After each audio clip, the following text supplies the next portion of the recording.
পাবনার মাটিতে আল্লামা সাইদ রাহিমাহুল্লাহর শেষ সফর। উনি ফেব্রুয়ারিতে মাহফিল করে গেলেন, 26শে জুন আমার সঙ্গে ঢাকায় তার শেষ কথা, শেষ সাক্ষাৎ। 30শে জুন তাকে গ্রেফতার করা হলো। 13টি বছর এই জাতিকে যদি তিনি কোরআনের আলোচনা উপহার দিতে পারতেন, জাতির চরিত্র আজকে কোথায় যেত?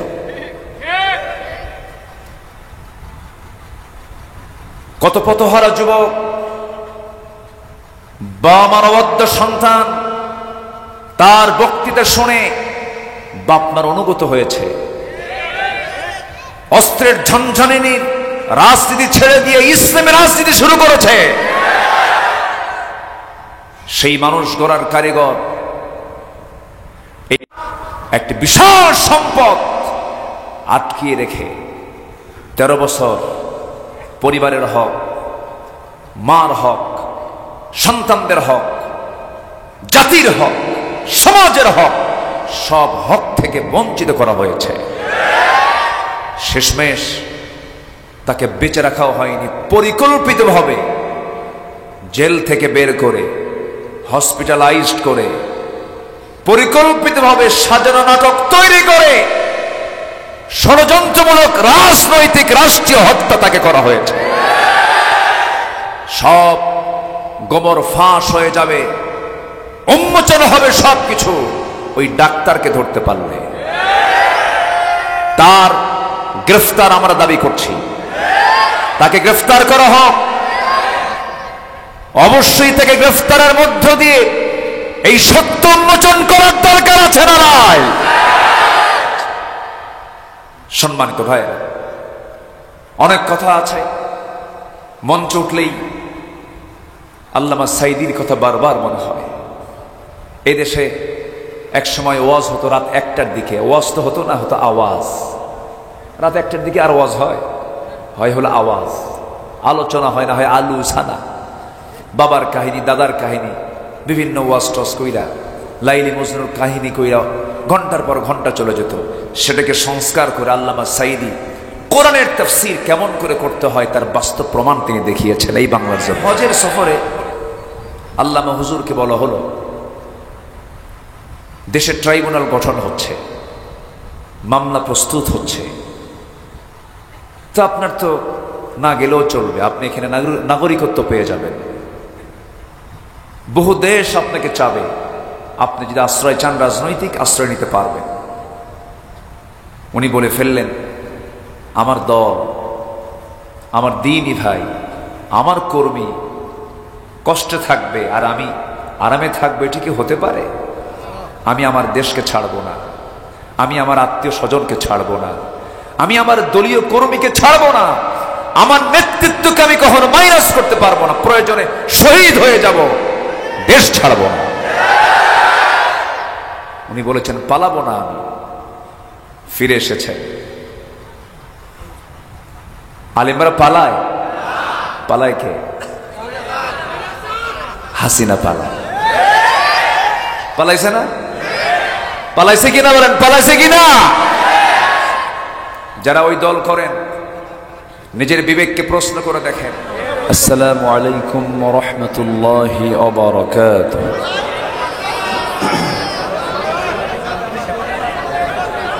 আসসালামু আলাইকুম ওয়া রাহমাতুল্লাহি ওয়া বারাকাতুহু।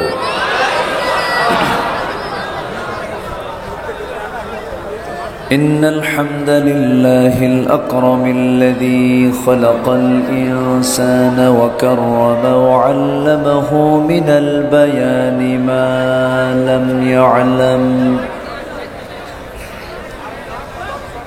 فسبحان الذي لا يحصى امتنانه باللسان ولا بالقلم نشهد أن لا إله إلا الله وحده لا شريك له ونشهد أن سيدنا وحبيبنا ومولانا محمدا عبده ورسوله الذي أرسله بالحق بشيرا ونذيرا وداعيا إلى الله بإذنه وسراجا منيرا. فقد قال الله تعالى في كلامه المجيد وفرقانه الحميد: أعوذ بالله من الشيطان الرجيم. بسم الله الرحمن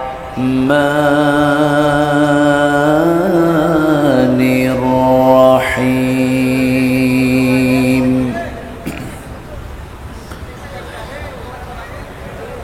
إن الذين آمنوا وعملوا الصالحات كانت لهم جنات الفردوس نزلا.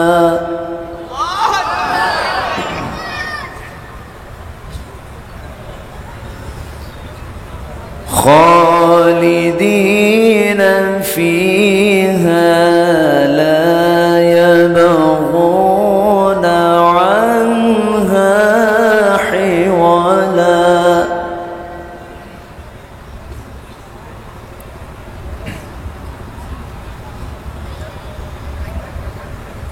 قل لو كان البحر مدادا لكلمات ربي لنفذ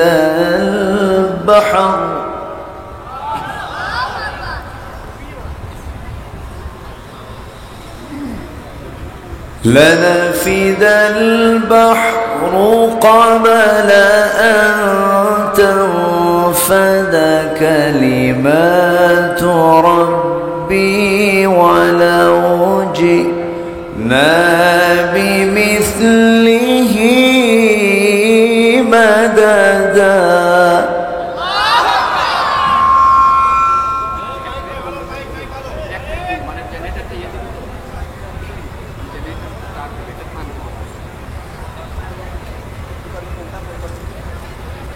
قل إنما أنا بشر مثلكم يوحى إلي أنما إلهكم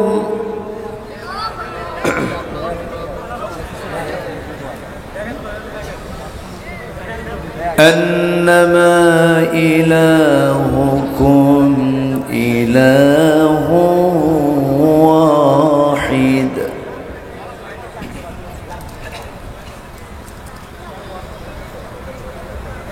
فمن كان يرجو لقاء ربه فليعمل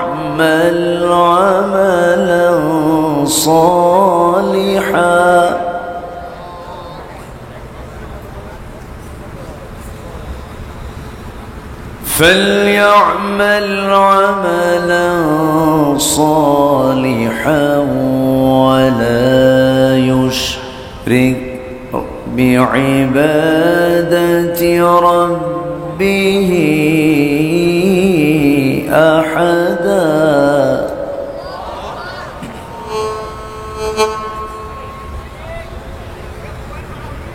الله أكبر.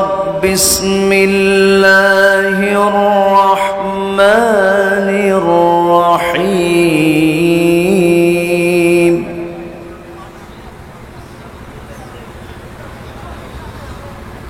إن الله وملائكته يصلون على النبي يا أيها الذين آمنوا صلوا عليه وسلموا تسليما اللهم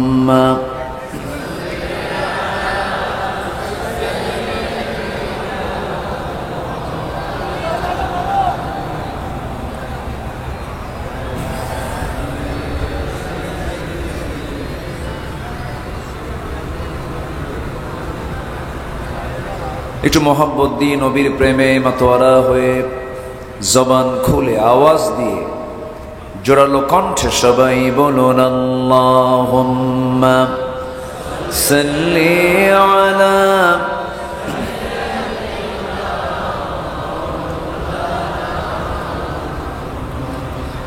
ওয়া আলা আলি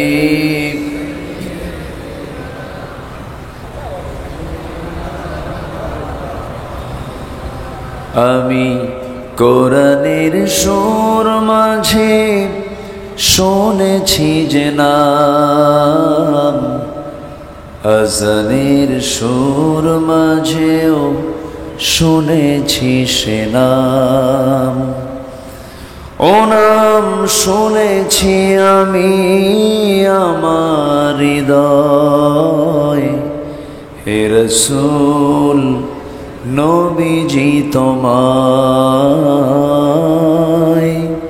হে রাসূল নবীজি তোমায় আল্লাহুম্মা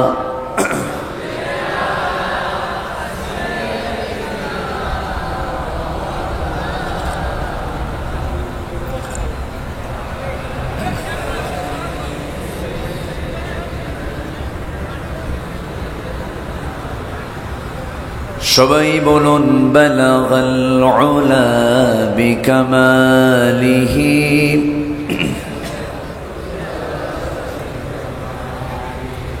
হাসনাত জামিউ খিসালিহি সাল্লু সিরাজুল মিল্লাতা তুমহি فخر دو عالم دلبار مولا ہو شریف الانبیاء نسخا کل ادیان دگر ہو بلغ العلا بکمالہ كشف التجى بجماله حسنت جميع خصاله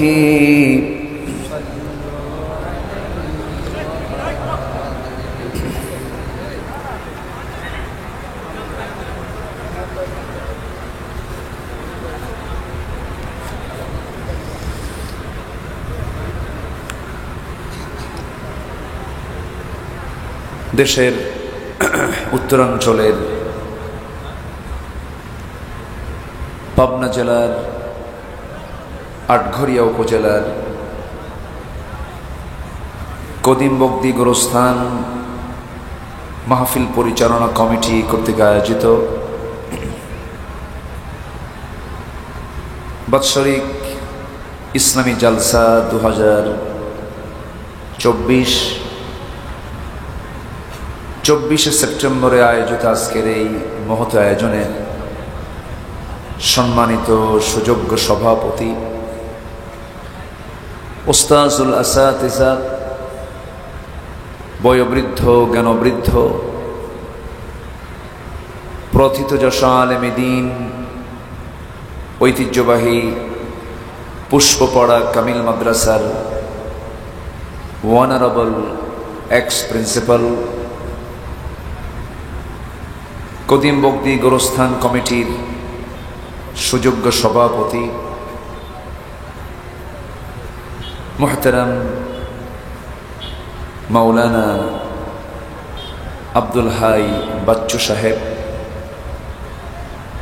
আজকের মাহফিলের বরেণ্য পরিচালক জনাব জিল্লুর রহমান,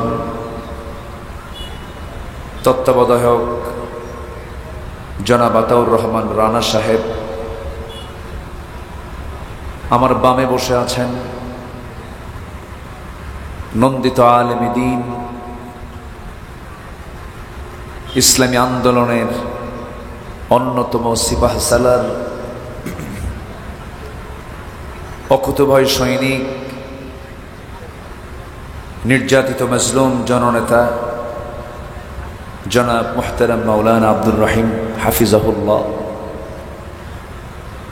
উপস্থিত হযরত উলামায়ে কেরাম, ফদলায়ে ইজাম, সুশীল সমাজ, জাতির শ্রেষ্ঠ সন্তান, শিক্ষক মণ্ডলী, জাতির বিবেক, সাংবাদিকবৃন্দ, সামনে উপস্থিত, দূরে কাছের বিভিন্ন স্থান থেকে ছুটে আসা কালেমার ঝান্ডাবাহী, তাওহীদের পতাকাবাহী, দ্বীন ইসলামের নরসারদুল বীর মুজাহিদ, প্রাণ প্রিয় সম্মানিত দ্বীনি ভাইরা, আড়ালে বসে আছেন শ্রদ্ধেয়া সম্মানিতা মা বোনেরা, আলোচনার সূচনায় আনুষ্ঠানিকতার মধ্য দিয়ে আমার পক্ষ থেকে আবারও দিল খোলা সালাম, আসসালামু আলাইকুম ওয়া রাহমাতুল্লাহি ওয়া বারাকাতুহু।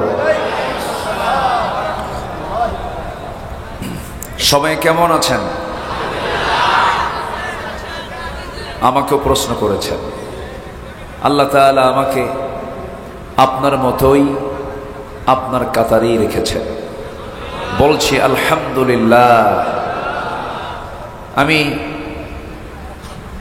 জেনারেটর কর্তৃপক্ষকে বলবো, এই মেশিনটা কি বন্ধ রাখা যায় না? কিন্তু ভোল্টেজ তো নাই, কিন্তু কথা বলছে এখন দুজন, মেশিনও কথা কয়, আমিও কথা কই, দুই আওয়াজে একটা সৌন্দর্যের পতন হয়ে যাচ্ছে, তো ঠিক তো কিছুই নাই।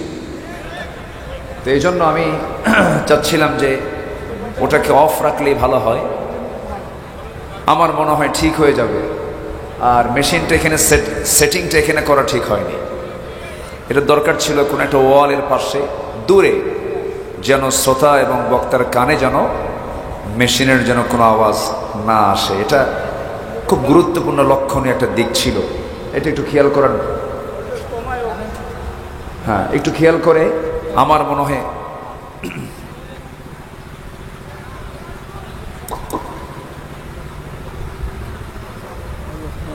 জি। সম্মানিত হাজির, দেখেন তো একটা নীরব পরিবেশ। জি, মহান রব্বুল আলামিনের শুকরিয়া যে আমরা আসতে পেরেছি, গতবার আসতে দেয়নি, এবার আসতে পেরেছি। আলহামদুলিল্লাহ বলবেন না? জোরে বলুন আলহামদুলিল্লাহ। যারা আসতে দেয়নি তারা কোথায়?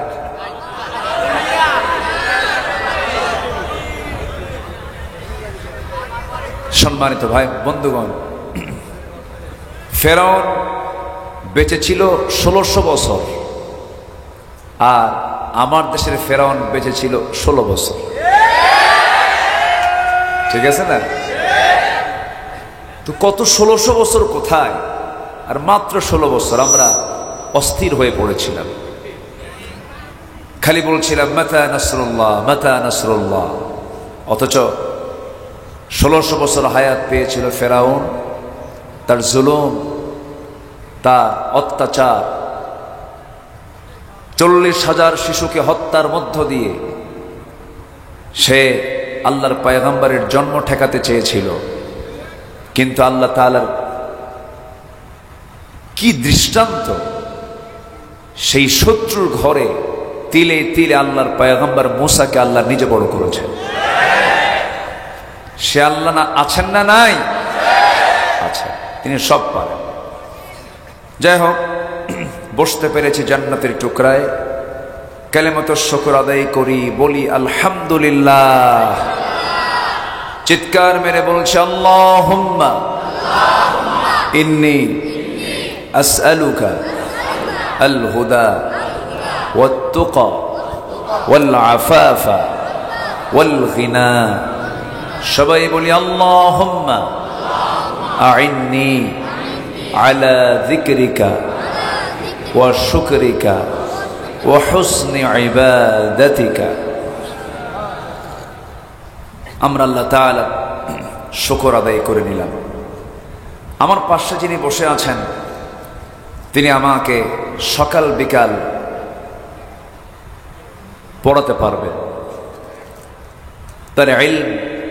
তার ইলমের গভীরতা, হাজার হাজার ছাত্রের, হাজার হাজার আলেমের তিনি উস্তাদ। আল্লাহ তুমি তার হায়াতকে লম্বা করে দাও। বুড়া মানুষ বাঁচার দরকার আছে না নাই? আসতে বললেন যে না, ভেজাল মনে হয়। বুড়ো আছে যেখানে বরকত আছে সেখানে বুড়োদের থাকা দরকার আছে। পুরাতন চাউল ও এলাকায় কথা আছে। আচ্ছা, যাক, আলহামদুলিল্লাহ। সম্মানিত হাজিরিন,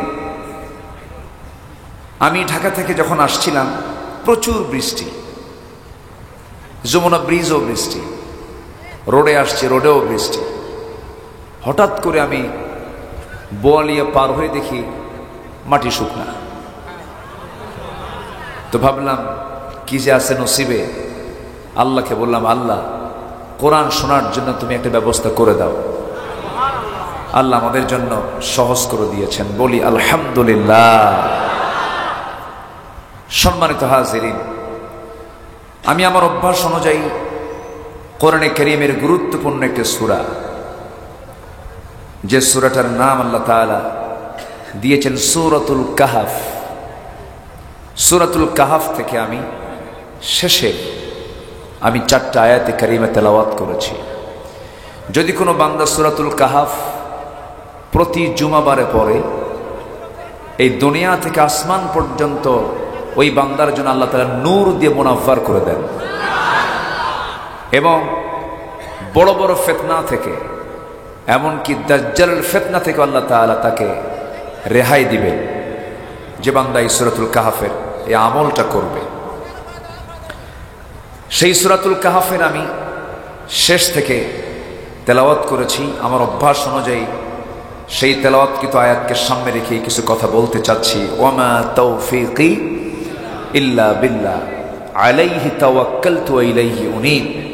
আসুন আমরা সোজা সে আয়াতের দিকে চলে যাচ্ছি। কথা বলা যাবে না তো, এখানে কথা বলে কি? হাত দিয়ে কাজ করেন, কথা বলা যাবে না।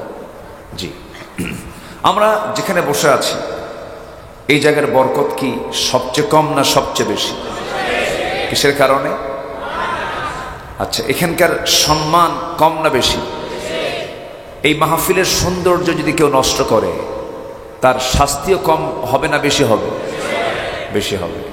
সৌন্দর্যের ব্যাঘাত করা যাবে না। মাহফিলের সৌন্দর্য রক্ষার দায়িত্ব একার না সবার? একার না সবার? শৃঙ্খলা রক্ষার জন্য 1 নম্বর শর্ত হচ্ছে, যে যেখানে আছেন নামাজে দাঁড়ালে যেমন, ইমামের পেছনে জামাতে নামাজে দাঁড়ালে যেমন আর পেছনে যাওয়ার উপায় নাই সালাম ফেরা না পর্যন্ত, ঠিক তেমনি কোরআনের আলোচনা যেখানে শুরু হবে এখান থেকে নড়ারও কোনো সুযোগ নাই। এটা ইবাদত, কিন্তু এটা কি ইবাদত? ইবাদত মনে করে যে যেখানে আছেন সাহাবীদের মতো গুণ অর্জন করে। আমার রাসূল যখন কথা বলতেন সাহাবে কেরাম চুপ করে বসে থাকতেন। নড়াচড়া তো দূরের কথা, উড়ন্ত পাখি মাথার উপরে বসত, টের পেত না মানুষ না গাছ। পিনপতন নীরব হয়ে আমরা বসে থাকবো। জোরে বলি ইনশাআল্লাহ। কিসের সম্মানে? কোরআনের সম্মানে। কোরআন যারা মানে, কোরআন যারা পড়ে, কোরআন যারা শিখে, কোরআন যারা শিখায়, তারা হচ্ছে এই পৃথিবীর ভিতরে সবচাইতে শ্রেষ্ঠ বান্দা। আমার কথা না, নবীর কথা? নবীর কথা। খায়রুকুম মান তাআল্লামাল কুরআনা ওয়া আল্লামাহু। আলেম পাশে থাকলে একটু সুবিধা আছে। কোথাও কোনো গ্যাপ থাকলে এটা পূরণ হয়ে যায়। বলি আলহামদুলিল্লাহ। তাহলে এই কোরআনটা পৃথিবীর কোরআন না আসমানের কোরআন? আসমান থেকে নাজিল করেছেন কে? আসতে বলবেন না, তিনি কে নাজিল করেছেন? কোরআন তার নিজের পরিচয় একবার দিয়েছে না বারবার দিয়েছে? বারবার। যেখানে যাবেন আগে কোরআন সম্পর্কে আগে কোরআন ক্লিয়ার করেছে, আমি কে, আমার পরিচয়টা কি। আল্লাহ রাব্বুল আলামিন এক জায়গায় বলছেন সূরা বনী ইসরাঈল 9 নম্বর আয়াতে বলছেন, ইন্না হাযাল কুরআন ইয়াহদি লিল্লাতী হিয়া আকওয়াম ওয়া ইউবাশশিরুল মুমিনিনা আল্লাযীনা ইয়া'মালুনাস সালিহাত আন্না লাহুম আজরান কাবীরা। কোরআন কার উপর নাযিল হয়েছে? কোরআন তাও জানিয়ে দিচ্ছে, আলহামদুলিল্লাহিল্লাযী আনজালা আলা আবদিহিল কিতাব ওয়া লাম ইয়াজআল লাহু ইওয়াজা। জোরে বলুন আল্লাহু আকবার। কোন সময় নাজিল হয়েছে, কোন মাসে নাজিল হয়েছে, দিনে না রাতে, সব বক্তব্য কোরআনে অস্পষ্ট না সুস্পষ্ট? সুস্পষ্ট, সব আল্লাহ ক্লিয়ার করেছেন। এটা অস্পষ্ট কোনো কিতাব নয়, কিতাবুম মুবিন, সুস্পষ্ট একটি কিতাব, যার মধ্যে সংসদ পরিচালনার পদ্ধতি আছে। গণভবন চলবে কেমনে, বঙ্গভবন চলবে কেমনে, সচিবালয় চলবে কেমনে, আইন বিভাগ চলবে কেমনে, বিচার বিভাগ চলবে কেমনে, ফৌজদারি দণ্ডবিধি সহ সকল বিধির উপস্থিতি কোরআনে আছে না নাই? কিন্তু কোরআনকে এইরকম করে মানতে চায় না এমন মুসলিম নাম ধরে আমার দেশে আছে না নাই? কোরআনকে মানতে চাই ধর্মীয় কিতাব। কোরআন থাকবে মসজিদে, কোরআন থাকবে মাদ্রাসায়, কোরআন থাকবে খানকায়, কোরআন থাকবে দরবারে। কোরআন কেন পার্লামেন্টে আসবে? এমন চেতনার আধুনিক, ওরা আধুনিক মুসলিম বলে, ওরা আবার কি মুসলিম বলে? আধুনিক মুসলিম, মডার্ন মুসলিম। তাহলে ওদের চিন্তা হলো কোরআনটাকে তারা একটা নির্দিষ্ট গণ্ডিতে রাখতে চায়। কোরআন কি এক জায়গার না সব জায়গার? কোরআন ছাড়া যেখানেই চলবে সেখানেই অপূর্ণতা পেয়ে বসবে, আর কোরআন যেখানে থাকবে সেখানেই পূর্ণতা চলে আসবে। যেরকম সুবহানাল্লাহ। কোরআন আছে যেখানে, রহমত আছে সেখানে। কোরআন নাই যেখানে, গজব আছে সেখানে। আমরা তো গজবের মধ্যেই ছিলাম 16 বছর। কোরআন ছিল? আসলে কোরআন ছিল? ছিল না। আমাদেরকে কত কি বলা হলো, আমরা নাকি পালাই। আলেমরা কই পালায়? 2009 সালে আমার জীবনের প্রথম হজের সফর, 2009 সাল প্রথমবার আমি হজে যাই। ওই বছরেই জীবনের শেষ হজ সম্পূর্ণ করেন মরহুম শহীদ আল্লামা দেলোয়ার হোসেন সঈদ রাহিমাহুল্লাহ। ওনার জীবনের শেষ হজ আমার জীবনের প্রথম হজ। সেই হজের সফরে আল্লামা হুজুরকে বলা হলো, দেশে ট্রাইব্যুনাল গঠন হচ্ছে, মামলা প্রস্তুত হচ্ছে, তো আপনার তো না গেলেও চলবে, আপনি এখানে নাগরিকত্ব পেয়ে যাবেন, বহু দেশ আপনাকে চাবে, আপনি যদি আশ্রয় চান রাজনৈতিক আশ্রয় নিতে পারবেন। উনি বলে ফেললেন, আমার দল, আমার দ্বীনি ভাই, আমার কর্মী কষ্টে থাকবে আর আমি আরামে থাকবো, এটা কি হতে পারে? আমি আমার দেশকে ছাড়বো না, আমি আমার আত্মীয় স্বজনকে ছাড়বো না, আমি আমার দলীয় কর্মীকে ছাড়বো না, আমার নেতৃত্বকে আমি কখনো মাইনাস করতে পারবো না, প্রয়োজনে শহীদ হয়ে যাব, দেশ ছাড়বো না। উনি বলেছেন পালাবো না আমি, ফিরে এসেছেন। আলেমরা পালায়, পালায় কে? হাসিনা পালায়। পালাইছে না? পালাইছে কিনা বলেন, পালাইছে কিনা? যারা ওই দল করেন নিজের বিবেককে প্রশ্ন করে দেখেন, এই দুঃসময়ে আপনার নেতা কিন্তু, আপনার নেত্রী কিন্তু ঠিকই মুরগির রান খাচ্ছে। আপনার নেত্রী আপনাকে বিপদে ফেলে চলে গেছে, কিন্তু ইসলামের নেতৃত্বে তা নাই। ইসলামী নেতৃত্বে নেতাই বেশি বিপদে পড়ে, কর্মীকে নেতা নিরাপদে রাখে। এটাই হচ্ছে বাতিল নেতৃত্ব এবং হক নেতৃত্বের তফাৎ। উহুদের ময়দানে আমার নবীজি কম মার খেয়েছেন না বেশি মার খেয়েছেন? বেশি। নেতা মার খাইছে কম না বেশি? বেশি। কষ্ট পাচ্ছেন নাকি আপনারা? হয়তো অনেকে ভাবছেন আপনি হুজুর ডিরেক্ট কথা বলছেন। এটা ডিরেক্ট না তো, এটা বাস্তব কথাই। 16টি বছর ধরে মঞ্চে যে পরিমাণ জুলুমগুলো করা হয়েছে, আমরা মঞ্চে উঠি, নেতাগুলো সব চেয়ার দখল করে কানে কানে বলে দিয়ে যায় হুজুর থানায় বলে আসছে। আগে থানার হুমকি দেখায়,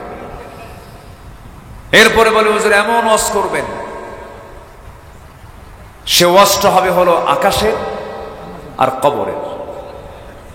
দুনিয়ার কোনো ওয়াজ করতে পারবে না, দুনিয়া আমরা দেখে নেব, দুনিয়া দেখবে ওরা, আর আমাদের ডিপার্টমেন্ট হলো আকাশ আর কি মাটি। এরকম করে করে জুলুম নির্যাতন করা হয়েছে। 2010 সালে আমার পাশে যিনি বসে আছেন, ওনারা তো জীবন্ত সাক্ষী, অনেক কিছু, তার অনেক কিছুর সাক্ষী তারা। 2010 সালের 10 এবং 11ই ফেব্রুয়ারি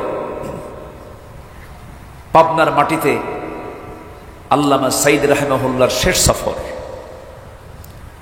উনি ফেব্রুয়ারিতে মাহফিল করে গেলেন, 26শে জুন আমার সঙ্গে ঢাকায় তার শেষ কথা, শেষ সাক্ষাৎ। 30শে জুন তাকে গ্রেফতার করা হলো।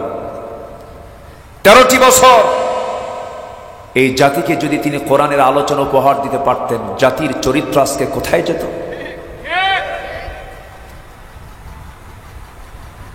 কত পথহারা যুবক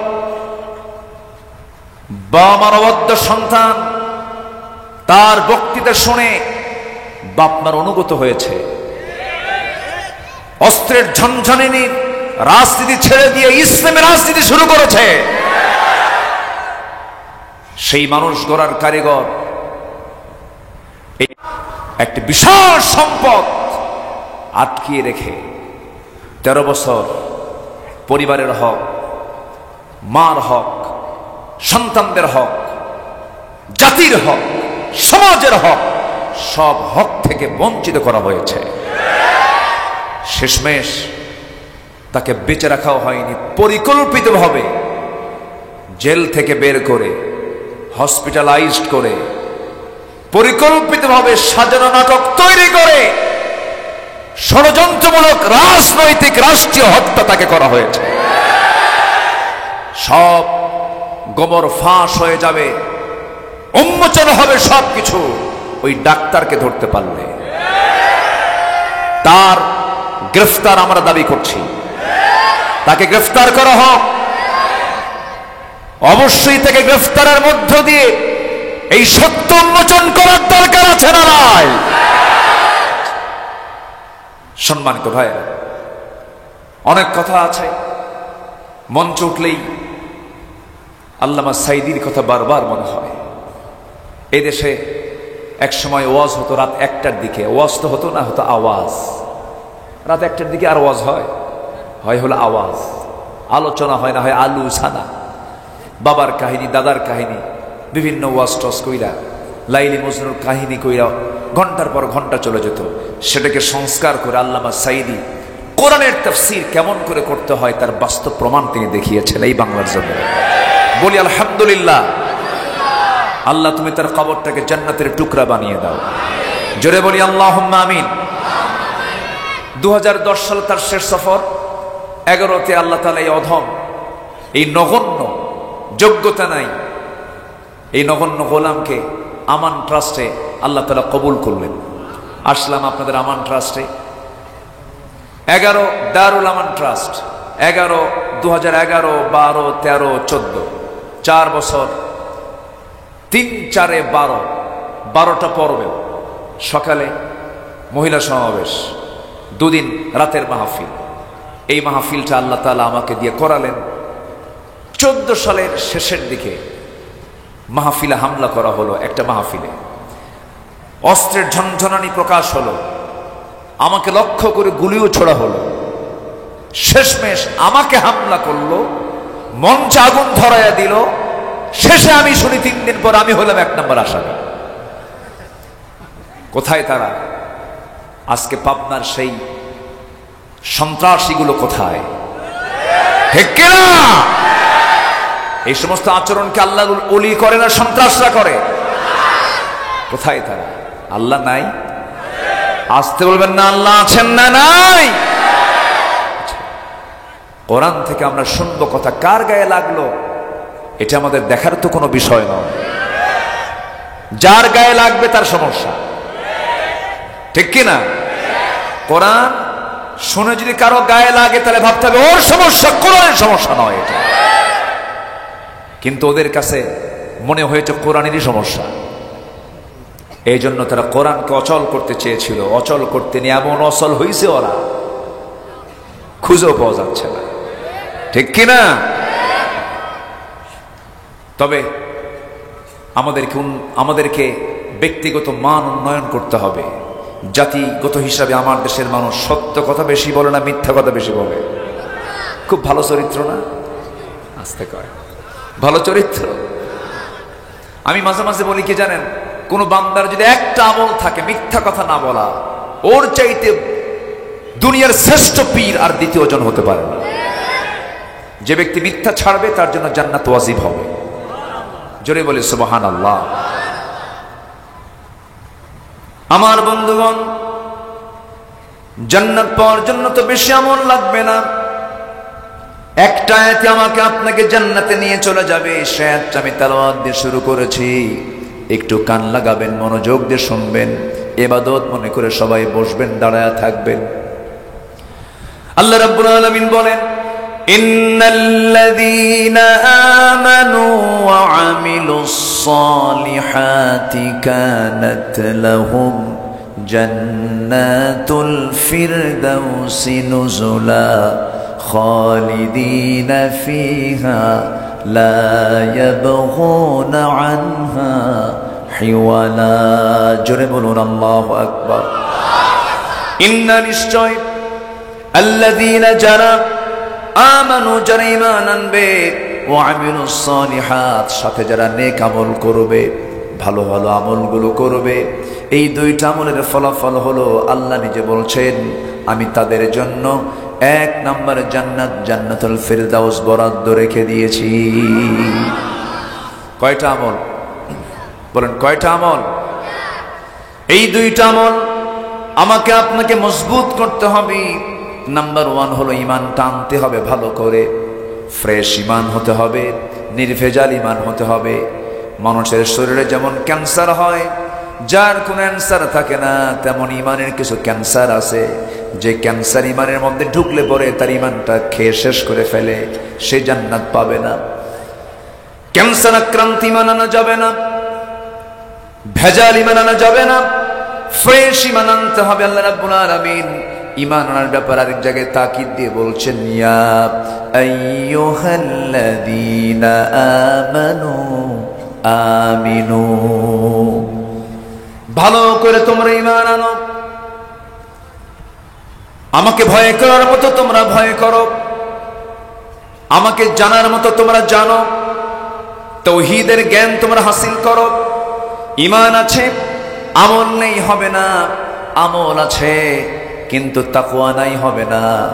ঈমানও লাগবে, আমলও লাগবে। আবার ঈমানটা আপনি রক্ষা করার জন্য ইসলামের দরকার আছে না নাই? ঈমান এবং ইসলাম বীজ এবং গাছের মতো।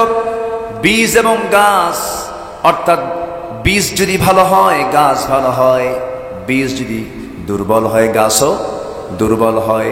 এই জন্য চারার গাছের মধ্যে যেমন অঙ্গাঙ্গি জড়িত সম্পর্ক থাকে, ঈমান এবং ইসলাম তেমনি চারা গাছের মতো। ঈমান, ইসলাম, তাকওয়া, আমল। ঈমান আছে, ইসলাম মানে না হবে না। ইসলাম আছে, ঈমানও আছে, কিন্তু তাকওয়া নাই, তাও হবে না। ঈমান, ইসলাম, তাকওয়া সবই আছে, কিন্তু আমল নাই, তাও হবে না। সব এই চারটা জিনিস লাগবে কি লাগবে না? আসতে লাগবে কি লাগবে না? কয়টা জিনিস বলেন, কয়টা? ঈমান, ইসলাম, তাকওয়া, আমল। বলেন, ঈমান, ইসলাম, তাকওয়া, আমল। এই চারটা যদি ঠিক থেকে যায়, তারা ঠিকানা জান্নাত হয়ে যাবে। জোরে বলে সুবহানাল্লাহ। সম্মানিত ভাইয়েরা, সবার আগে আমাদের টার্গেট থাকতে হবে, পৃথিবীর কেউ খুশি হোক অথবা বেজার হোক, এতে কোনো আমার যায় আসে না। সবার আগে সন্তুষ্ট করার জন্য চূড়ান্ত চেষ্টা থাকতে হবে। কার সন্তুষ্টি? আসতে বলবেন না, কার সন্তুষ্টি? আল্লাহ। এই সন্তুষ্টি আল্লাহর অর্জনে চুল পরিমাণ অবহেলা করার সুযোগ নাই। আল্লাহকে সন্তুষ্ট করার চেষ্টা করতে হবে সব সময়ের জন্য। আল্লাহ সবচেয়ে বেশি খুশি হন যখন বান্দা তার দিকে এগুতে থাকে। যেরকম সুবহানাল্লাহ, আল্লাহ নিজে বলছেন, ওয়াল্লাযীনা জাহাদু ফীনা, যারা আমার পথে আসার জন্য চেষ্টা করে, লানাহদিয়ান্নাহুম, লামে তাকিদ, নুনে তাকিদ, লানাহদিয়ান্নাহুম সুবুলানা। সাবিলের বহুবচন হচ্ছে সুবুল।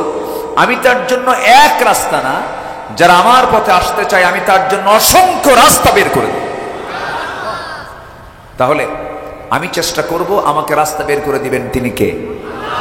আসতে বলবেন না, তিনি কে? আল্লাহ তাআলা। সম্মানিত ভাইয়েরা, রাসূলকে মারার জন্য রওনা দিয়েছিলেন একজন সাহাবী। ঈমান আনার আগে রাসূলকে হত্যা করে ফেলবেন, তার নাম হলো ওমর। তার নাম কি বলেন তো? নাম শুনছেন তো? বাড়ি কই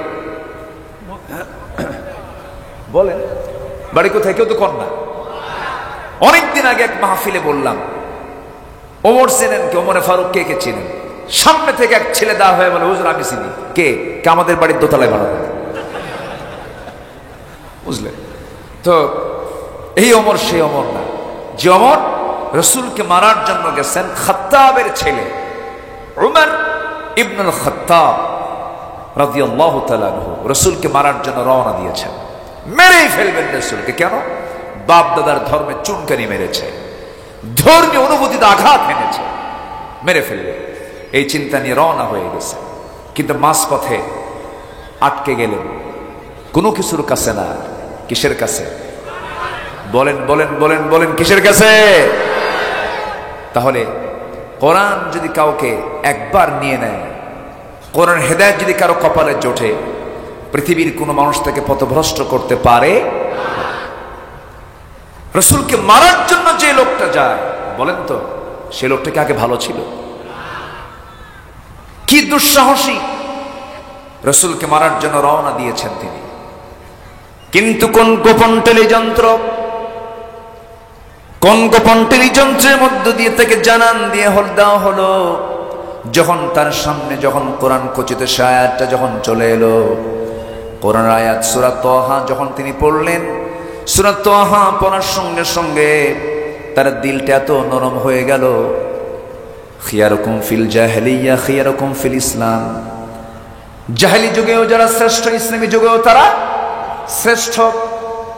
এই ওমর ফারুক কিন্তু জাহেলি যুগে কোন সেনার কাছে অংশগ্রহণ করেন নাই, কোন নেশার জগতেও তারা পা দেন নাই। তারা সেই সময়ে তারা ভালো ছিলেন, চারিত্রিক দিকগুলো সুন্দর ছিল। দেখবেন অনেক হিন্দু মানুষও আছে নেশা করে না, জেনার কাছে যায় না, ঈমান না থাক, কিন্তু এগুলো আকাম কুকাম করে না। আবার অনেক মুসলমান আছে হজ করে, কিন্তু আকাম কুকামের রাজা আছে না নাই? সাইয়েদনা ওমর ফারুক রাদিয়াল্লাহু তাআলা আনহু কালিমা রমিয় সুদা পান করতে বাধ্য হলেন। কেন? কোরআন তাকে পরিবর্তন করে দিয়েছে। তিনি উল্টান হয়ে ফেরত চলে আসলেন কোরআনের দিকে। তিনি মনে মনে চিন্তা করছেন, কি আমি কিতাবটা পড়লাম, তাহা মা আনজালনা আলাইকাল কুরআনা লিতাশকা। এত সুন্দর মিল, এত সুন্দর ছন্দ, এটা তো মানব রচিত কোনো মতবাদ হতে পারে না। সঙ্গে সঙ্গে ওমর ফারুক রাদিয়াল্লাহু তাআলা আনহু রাসূলকে মারার জন্য যখন তিনি নিয়ত করেছেন, নিয়তটা পাল্টায় গেছে। আবু বকর সিদ্দিক রাদিয়াল্লাহু আনহু বলছেন, হুজুর, খাত্তাবের ছিল ওমরের মেজাজ আমি জানি, আমরা প্রস্তুতি নিচ্ছি, মেরে ফেলবো। রাসূল বলছেন, না রে আবু বকর, আমার মনে হয় ওমরের দিলটা ইসলামের জন্য কবুল হয়ে গেছে। দোয়া করেছেন মুহাম্মদ সাল্লাল্লাহু। দাওয়াতি কাজ করতে গেলে দোয়ার দরকার আছে না নাই? যে লোকটাকে আপনি দাওয়াত দেবেন সেই লোকটার জন্য দোয়া করা দরকার। আমরা এখন একটা পরিবেশ পেয়েছি, এখন সবচেয়ে বড় কাজ হলো দাওয়াতি কাজ করা।